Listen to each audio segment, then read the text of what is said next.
সায়েন্সের ভাষায় এটাকে বলা হয় ফোর স্ট্রোক ইঞ্জিন বা চতুর্ঘাতী ইঞ্জিন। হ্যাঁ, ফোর স্ট্রোক বা চতুর্ঘাতী ইঞ্জিন।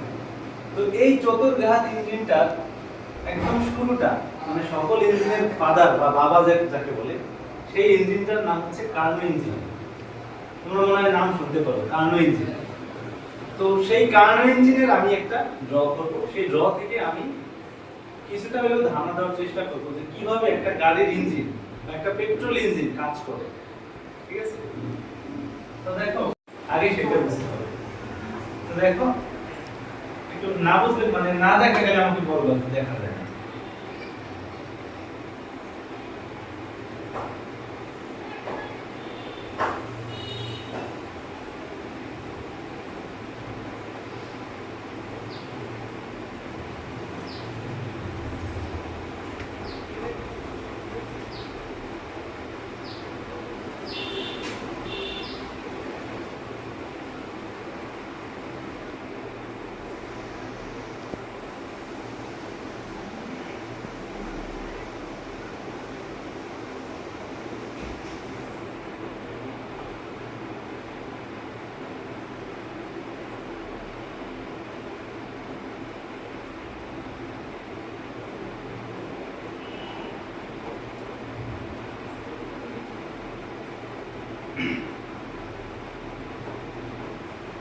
দেখো আমি একটা ডায়াগ্রাম আঁকছি, যে ডায়াগ্রামটা হচ্ছে সরাসরি একটা চিত্র আঁকছি, যে চিত্রটা হচ্ছে একটা ফোর স্ট্রোক ইঞ্জিনের চিত্র। এটা তোমরা যে কার্নো ইঞ্জিন নাম শুনছো না, বইয়ে আছে কার্নো ইঞ্জিন, তোমাদের বইয়ে আছে, এটা হচ্ছে সেই কার্নো ইঞ্জিন।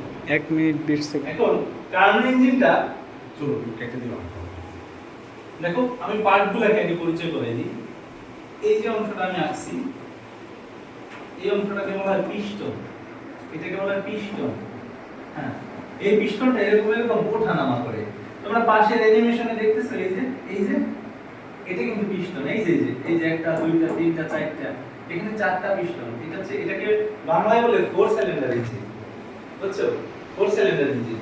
এই যে পিস্টন, এই যে দেখছো, এগুলো হচ্ছে পিস্টন। এই হচ্ছে সেই পিস্টনটা, ঠিক আছে? আর এই পিস্টনের সাথে দেখো একটা শ্যাফট যুক্ত আছে, শ্যাফট। হ্যাঁ, এই যে একটা শ্যাফট যুক্ত আছে। এই মাথায় যে জিনিসটা আছে এটাকে বলা হয় ফ্লাই হুইল, আর এই শ্যাফটটাকে বলা হয় ক্র্যাঙ্ক শ্যাফট। ক্র্যাঙ্ক শ্যাফট দেখো, এই যে কিন্তু সেই ক্র্যাঙ্ক শ্যাফট, এই যে দেখছো, এই যে শ্যাফট দেখছো, দেখা যায়, এই কিন্তু সেই শ্যাফট, ঠিক আছে?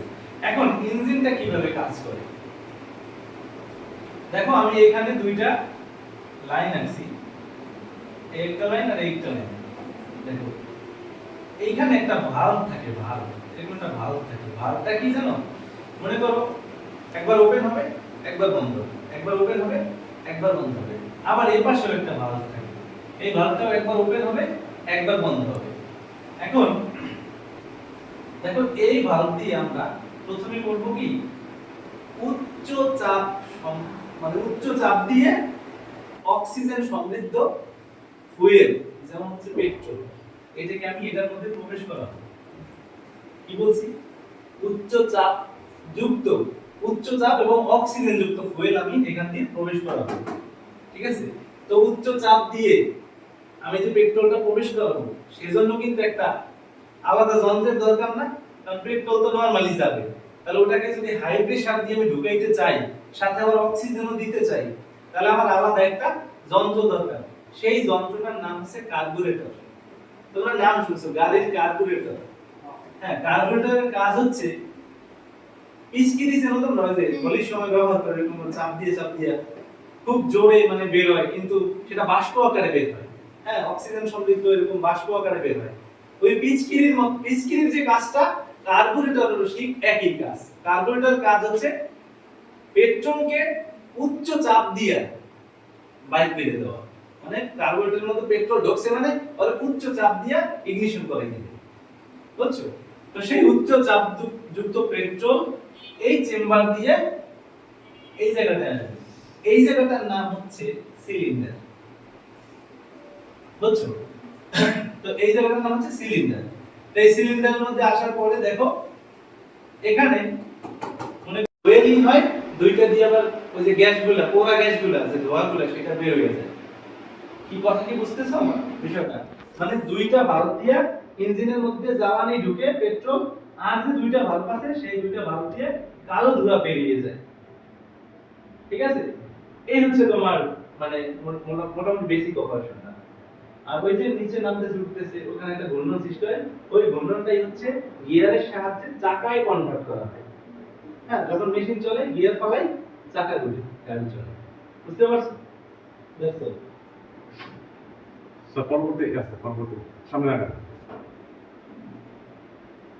এই যে দেখাচ্ছে হ্যাঁ, এইটা বেশি দরকার ছিল আমার। এই যে দেখাচ্ছে স্পষ্ট হ্যাঁ, এইটা একদম স্পষ্ট ছিল। দেখো এখানে একেবারে সব লেখা আছে। দেখো ইনটেক পোর্টটা কি এখান দিয়ে তেল আসে, তেল আইসা খেয়াল করো এই যে একটা ভালভ আর এই একটা ভালভ দেখছো, মানে এখানে দুইটা কিন্তু ওই যে বললাম না দুই কেজিতে দুইটা, ওই একটা ওই পাশে আর একটা, তো তুমি একটাই বিবেচনা করো সমস্যা নেই। তো এখান দিয়ে প্রথমে উচ্চ চাপযুক্ত পেট্রোল ঢুকে বা জ্বালানি ঢুকে, ঢোকার পরে সেখানে এই যে দেখছো স্পার্ক প্লাগ, সেখান থেকে খেয়াল করবে এখানে একটা স্পার্ক হয়, এখান থেকে একটা স্পার্ক হয়, স্পার্ক হইলেই ওইখানে একটা বিস্ফোরণ, ওই যে একটা স্পার্ক হইছে মানে একটা বিস্ফোরণ হইছে। যখনই বিস্ফোরণ হয় তখন বিস্ফোরণটা নিচে নামে, নিচে নামলে একটা চাপ খায়, চাপ খাইলে একটা ঘূর্ণন সৃষ্টি হয়। আবার এই যখন নিচে নেমে আবার যখন উপরে ওঠে তখন এই যে খুইলা যায় এখান দিয়ে কালো ধোঁয়া বের হয়। খেয়াল করো ওই যে বের হইছে খেয়াল করো কালো ধোঁয়া বের হয়, এই যে কালো ধোঁয়া বের হয় দেখছো, কালো ধোঁয়া বের হয়। তো যখনই ধোঁয়াটা বের হয় তখন কিন্তু পিস্টনটা লাফ দিয়ে উপরে উঠে যায়, ওই নিচে নামে উপরে ওঠে, নিচে নামে উপরে ওঠে। কিন্তু তোমার কাছে মনে হইতে পারে এটা এখানে তো দুইটা ধাপ, কিন্তু আসলে দুইটা ধাপ না, নিচে নামে আর উপরে ওঠে, মনে হয় না দুইটা ধাপ, কিন্তু দুইটা ধাপ না, এখানে চারটা ধাপ আছে। কি রকম? যখন ফুয়েলটা এই সিলিন্ডারের মধ্যে প্রবেশ করলে পারে ফুয়েলটা কমপ্রেসড হয়, সেই একটা ধাপ। কমপ্রেসড হওয়ার পরে স্পার্ক প্লাগ থেকে স্পার্ক এসে একটা বিস্ফোরণ হয়, সেইটা আরেকটা ধাপ। তো যখনই বিস্ফোরণ হয় তখন নিচে নামে পিস্টনটা, ঠিক আছে। এরপর যখন এখানে ভালভটা খুলে যায় তখন লাফ দিয়ে পিস্টন উপর দিকে ওঠে, সেখানে আরেকটা ধাপ। এবং যখন একেবারে পেট্রোল মানে কালো ধোঁয়াটা বেরিয়ে যায় তখন আরেকটা ধাপ সম্পন্ন হয় ওই শর্ট টাইমের মধ্যে। টোটাল 4টা ক্রিয়া সম্পন্ন হয় পেট্রোল ইঞ্জিনে। কয়টা? 4টা ক্রিয়া। এইজন্য এর নাম দিয়েছে 4 স্ট্রোক বা চতুর্ঘাত ইঞ্জিন। বুঝা গেছে? এইজন্য এই ইঞ্জিনের নাম দেওয়া হয়েছে 4 স্ট্রোক বা